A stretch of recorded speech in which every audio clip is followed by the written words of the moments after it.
तसंच यावेळी शरद पवार यांनी मनसेबाबत आपली भूमिका जाहीर केली आहे. राज ठाकरे म्हणजे त्यांची वादावादी व्हायची आहे त्यांचा एक त्यांनी कार्यक्रम आहे आणि तो म्हणजे मोदी शहा ही जोडगोळी ही देशाला घातक आहे हे सर्व देशावर राज्यामध्ये संधी मिळेल त्या ठिकाणी सांगायचे आणि ते स्वतः राज ठाकरे जे चुकीचं चाललंय ते उदाहरण त्यांची भाषण मी बघितली की जे भाषण करतात मुद्दा म्हणतात आणि लगेच फिल्मवर त्या मुद्द्याच्या संबंधी ते जे म्हणतात तसंच मोदी बोललेलं मोदींचं भाषण दाखवतात आणि ते अत्यंत प्रभावी होते. इथंच एक पत्रकार परिषदेत मीच प्रश्न विचारला होता त्यावेळेला निवडणुकीच्या आधी तुम्ही म्हटलं होतं की राज ठाकरेंसोबत कुठलीच चर्चा नाही ते काय आमच्यासोबत येणार नाही ही झाली एक गोष्ट. दुसरी गोष्ट कालच्या तुमच्या कालच्या सभेत 2 दिवसापूर्वीच्या तुम्ही यायच्या आधी त्यांची चित्रफित दाखवली गेली. मग इतके जवळ राज ठाकरे कसे आले आणि हे फक्त निवडणुका पुरतं असणार आहे की विधानसभेच्या वेळेला असणार? असं की निवडणुकीला आम्ही एकत्र नाही सर आमची त्यांची काय अलायन्समेंट नाही. राजकारणात एकमेकांची चर्चा करतात लोक याचा अर्थ लगेच अलायन्स होत नाही आणि त्यावेळी इथं अलायन्स वगैरे काही नाही आणि त्यांनी स्वतः अशी भूमिका घेतलेली माझ्या वाचनात की लोकसभेला मी उमेदवार उभा करणार नाही विधानसभेला माझे उमेदवार असतील. निवडणुकांच्या पार्श्वभूमीवर पाकिस्तानचे पंतप्रधान इम्रान खान यांनी शांततेसाठी मोदींची गरज असल्याचं मत मांडलं होतं आणि त्याचा चांगला समाचार माजी केंद्रीय गृहमंत्री सुशीलकुमार शिंदेंनी घेतलाय.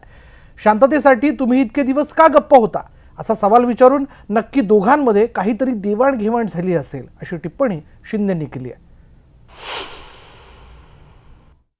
का रे बाबा इम्रान साहेब मोदी एवढे दिवस सत्तेत होते का तुम्ही सॉल्व्ह केला नाही प्रॉब्लेम म्हणजे कुठंतरी देवघेव दिसते. खासदारकीच्या क्षेत्रात फिल्मी गाण्यांचं आणि फिल्मी डायलॉगची क्रेज झाली आहे आणि असं बोलत आदित्य ठाकरे यांनी साताऱ्याचे खासदार उदयनराजेंची खिल्ली उडवली आहे. साताऱ्यात महायुतीचे उमेदवार नरेंद्र पाटील यांच्या प्रचारासाठी आदित्य ठाकरे यांची कोरेगाव इथे सभा झाली. युवा सेना प्रमुख आदित्य ठाकरे नेमकं काय म्हणाले ते पाहूया.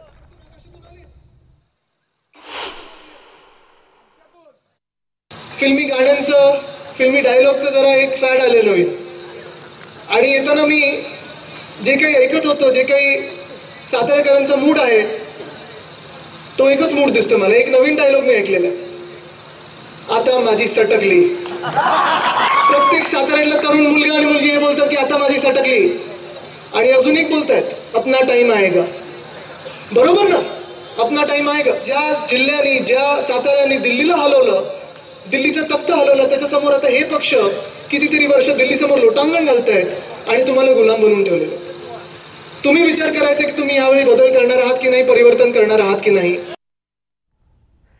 साताऱ्यातल्या युतीच्या सभेत उमेदवार नरेंद्र पाटील यांनी उदयनराजे भोसले यांना खुलं आव्हान दिलंय. धमकीला घाबरायचं नाही. तुमच्या हातात मोबाईल आहे ना तुम्ही मर्द मराठे आहात ना मग रेकॉर्डिंग करा. तुमच्यात दम नसेल तर सांगा आम्ही तिकडे येतो असं नाव न घेता उदयनराजेंवर त्यांनी निशाणा साधलाय.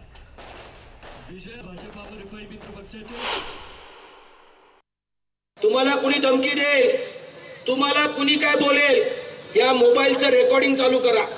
काही काळजी करू नका.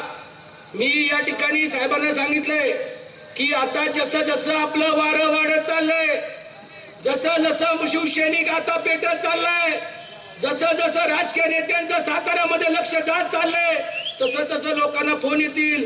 पण घाबरायचं नाही. मर्द मराठ्यानो मावळ्यानो तुम्ही शिवसैनिक आहात. अरे तोडीस तोडीस उत्तर द्या. म्हणायचं तू नसेल तर सांग आम्ही तिकडे येतो.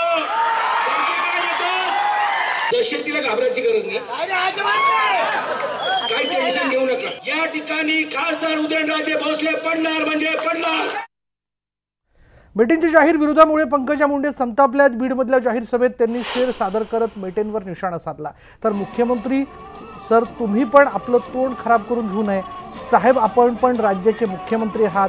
कोणाचीही नावं घेऊन आपलं तोंड खराब करून घेऊ नका असा जाहीर सभेत पंकजा मुंडेंनी खुद्द मुख्यमंत्र्यांनाही सल्ला दिला. आदरणीय मुंडे साहेबांनी आपल्या आयुष्यामध्ये केलं मित्र. काही लोक म्हणत होते सीएम सर तुम्ही असं बोला तुम्ही तसं बोला यांचा उल्लेख करा त्यांचा उल्लेख करा. माफ करा, मी स्टँडर्ड राजकारण केलं जीवनामध्ये. मी कधीही कोणाचा उल्लेख करून स्वतःचं मोठेपण घ्यायचा, मला म्हणजे तेवढं कुठं मोठे माणूस पण नाही की ज्याचा उल्लेख करून आपण स्वतःला मोठं बनवावं. मला त्याची आवश्यकता वाटत नाही. आणि तुम्ही पण सर आपलं तोंड खराब करू नये. तुम्ही मुख्यमंत्री आहात राज्याचे, कोणाचा उल्लेख करून त्यांना मोठेपणा देण्याचं काहीही कारण नाही.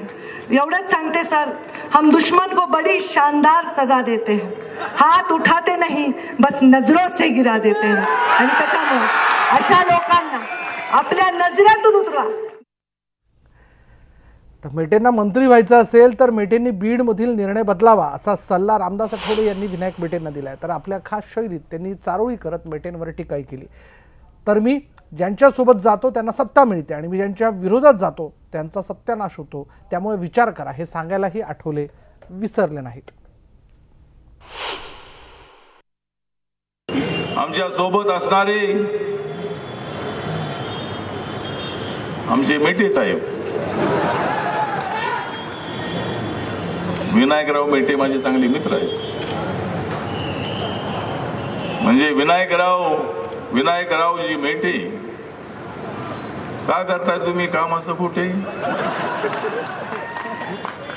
विनायकरावजी मेटे, तुम्ही का करताय असं काम कुठे? मुख्यमंत्री देवेंद्र फडणवीसच तुम्हाला करणार आहेत मोठे. मुख्यमंत्री देवेंद्र फडणवीसच करणार आहेत तुम्हाला मोठे. मग का बघताय तुम्ही मेटे? तुमची अपेक्षा आहे मंत्रिपदाची, ते मिळेल. तिकडे पाठिंबा दिला तर मग कसं मिळणार?